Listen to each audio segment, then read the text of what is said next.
je m'appelle Henri.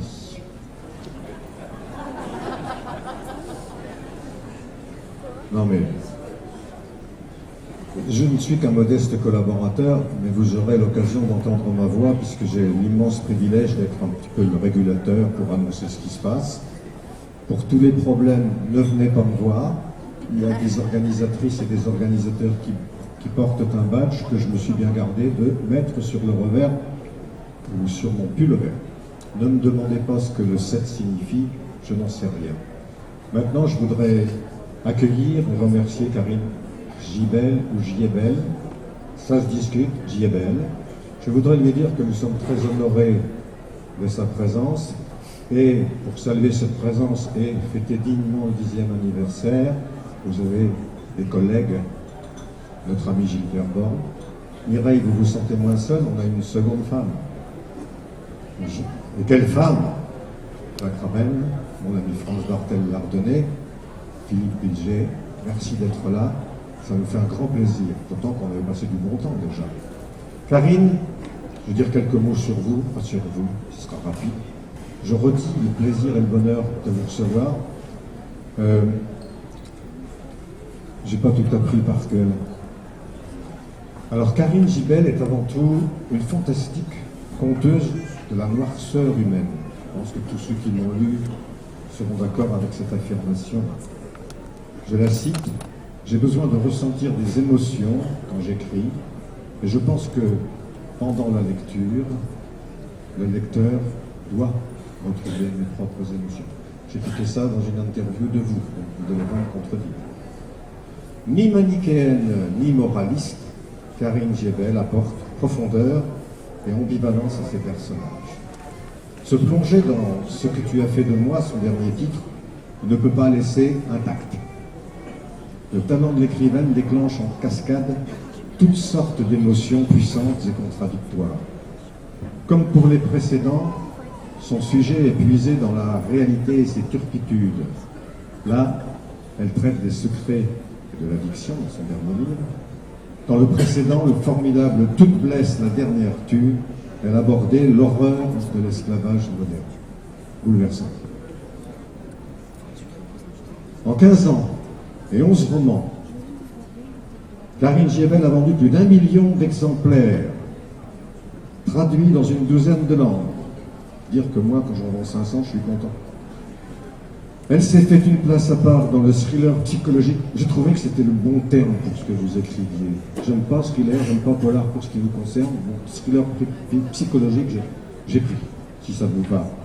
Et c'est vraiment, je le redis, un immense honneur de vous recevoir, chère Karine, et je vous en remercie au nom de toute l'organisation du salon, du 10e salon de médecine. Vous allez nous dire quelques mots ?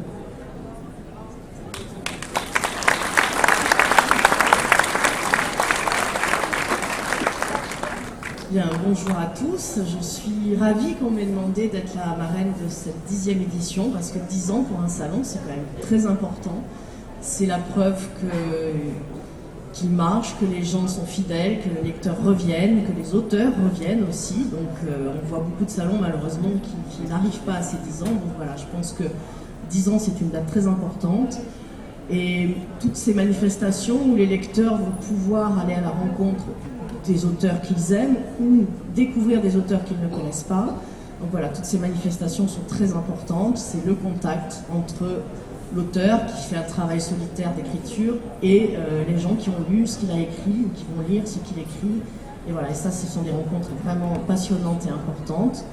Donc voilà, je suis très heureuse d'être là ce week-end avec visiblement déjà beaucoup de lecteurs, beaucoup d'auteurs, et je vous souhaite à tous un très bon week-end de rencontres et de découvertes. Merci, chère Karine, merci beaucoup. Mais maintenant, nous allons passer, comme vous le savez, tous les ans, il y a un prix du premier roman à Mency, et nous allons décerner le prix du jury et le prix de la ville de Mency. Pour ce qui concerne le prix du jury, nous avons distingué Sophia Awin pour son roman Rhapsodie des oubliés, Je vais demander à Sophia de nous rejoindre.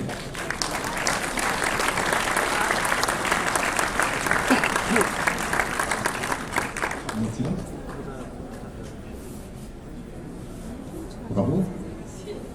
Alors je vais commencer par signaler, petit détail, que Sophia Aouine a reçu le prix de Flore pour Rhapsodie des oubliés. C'est pas le moindre des prix. Nous sommes très honorés de prendre la suite du prix de Flore et de vous récompenser ici. C'est un bouquin d'une extraordinaire verve mettant en scène un gamin de Paris d'aujourd'hui. Le roman commence par une phrase terrible, mais que je trouve aussi drôle. Ma rue raconte l'histoire du monde avec une odeur de poubelle. Quand on a lu l'incipit, on a envie de dire la suite. Ah oui, complètement. Oui. D'ailleurs, pas du tout, pas moi en tout cas, ni les jurés. Abad, 13 ans, vit dans un quartier de Barbès à la Goutte d'Or. Sa sève coule, son cœur est plein de ronces, l'amour et le sexe lui torturent la tête. 13 ans. Pour arracher ses désirs au destin, Abad, qui est un obsédé de la bagnette, je vous laisse découvrir la signification de ce mot. Il suffit d'acheter le livre de Sophia. C'est très drôle. Il devra donc briser les règles. Rhapsodie des oubliés raconte sans concession le quotidien d'un quartier et l'odyssée de ses habitants. Derrière les clichés, le crack, les putes, la violence, le désir de vie, l'amour et l'enfance ne sont jamais bien loin. Ces mots-là, je les ai utilisés à dessein parce qu'ils reflètent le contenu et l'esprit du livre. Libre de langage, formidable. Dans une langue fougueuse, qui swing, qui explose, lumineuse sur fond de noirceur, Sophia Aouine nous a livré un premier roman absolument éblouissant. Et derrière vous, Sophia, il y a un monsieur qui voudrait vous remettre un petit truc là, un chèque en bois. Encore une fois, bravo. Sophia dédicace là-bas. Son bouquin est hors norme, absolument hors norme.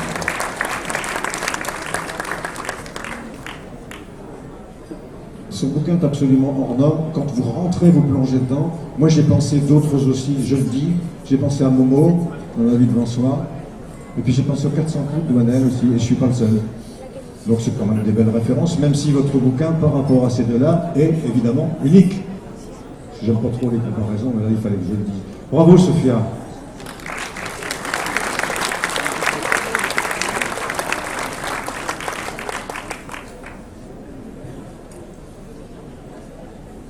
Nous allons maintenant remettre le Grand Prix de la ville de Mency. Il a été attribué à David Zuckerman pour San Perdido. David.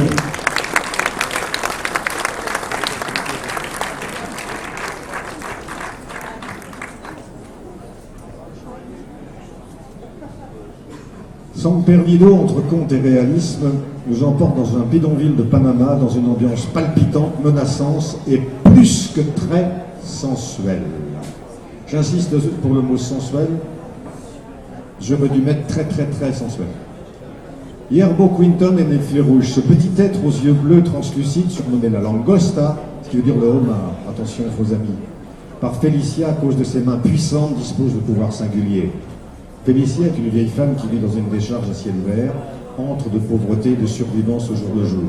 De page en page, d'année en année, on découvre les habitants, les coutumes, les inégalités, les vices, les combines pour survivre, les coups bas, les trahisons, les sentiments exacerbés, les riches qui plastronnent, qui méprisent et qui tuent, les très pauvres qui souffrent, et cette chaleur suffocante. San Perdido n'est pas qu'une histoire romanesque.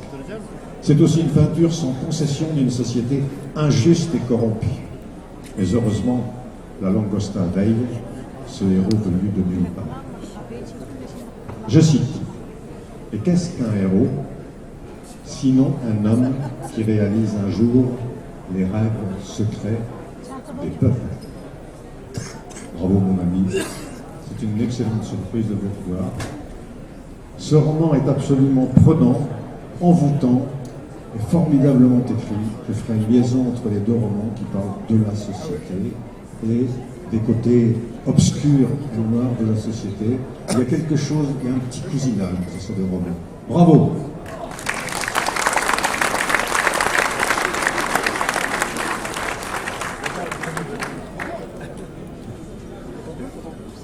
Chers amis auteurs, je Je pense que vous pouvez regagner vos places et faire face au rush qui ne va pas manquer de se produire. Merci. Merci.